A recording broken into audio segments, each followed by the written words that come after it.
छोटे छोटे तमाशे जैसे पानी बताशे हाथों से ना जा। Hi, let's make a caterpillar. For this, we will need some sheets of papers, a scissor, some sketch pens, and a straw.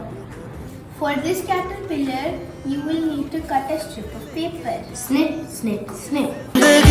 First, you take a piece of paper, fold it in half, open it, fold it till the line in the middle. Do the same on the other side, and do it once again.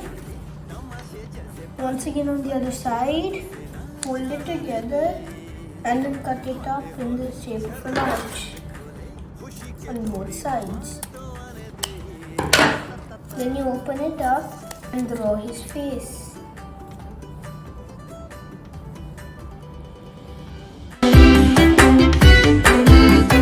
The caterpillars are now ready. Let's do a caterpillar race.